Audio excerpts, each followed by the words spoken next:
Bonjour, je crois que vous voulez reprendre une analyse sur les phénomènes de société. En fait, ce que je voudrais, c'est que l'on prenne l'habitude de décrypter nos sphères de vie à partir de ces deux outils que sont le phénomène et la faille. Que voulez-vous dire par là? Pouvez-vous développer? J'aimerais que vous expliquiez plus en détail. Alors, la première phrase de la Genèse est rédigée comme suit. Donc, au départ, la terre était solitude et chaos, l'obscurité couvrait les abîmes. Puis vient donc la parole divine. La parole divine dit que la lumière soit. Et là vient le premier jour.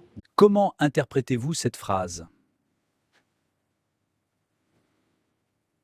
Cette phrase peut s'interpréter de plusieurs manières, évidemment, mais la manière dont je l'interprète, c'est que, en fait, eh bien, lorsque les failles, nos failles, puisque un abîme c'est une faille, lorsqu'une faille n'est pas éclairée, alors c'est la mort. Pour que la vie surgisse, il faut. Quel rapport établissez-vous entre phénomène et faille? Un phénomène observable est souvent la manifestation visible d'une faille sous-jacente. Alors lorsqu'une faille existe, justement, elle est souterraine la plupart du temps, elle est dans les ténèbres précisément. Et donc elle dérange. Alors là, pour le coup, je vais mobiliser Freud. Freud nous a appris que lorsque on a un désir refoulé, ce désir refoulé ressurgit sous forme. Donc pour vous, une faille est une forme de conflit interne? Ne faites-vous pas trop de psychologisation? Alors absolument pas. Justement, je me bats contre deux extrêmes. Alors ceux qui veulent, qui voient tout sous l'angle de la psychologie et ceux qui veulent ignorer la psychologie.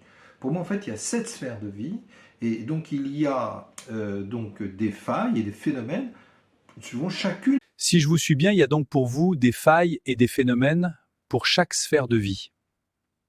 Voilà exactement, c'est ce que je viens de dire. Comment distinguer un phénomène dans une amitié, une relation professionnelle, dans une sphère publique ou même dans le monde? Alors pour établir une telle distinction, il faut bien connaître justement la sphère en question. Et il faut également bien connaître les mouvements qui existent à l'intérieur de chacune des sphères. Hein, ce n'est pas de l'ordre de la science infuse. Il faut pouvoir justement décrypter ce qui apparaît comme étant justement. Pourquoi, d'après vous, ici important d'étudier le monde sous l'angle des phénomènes et des failles?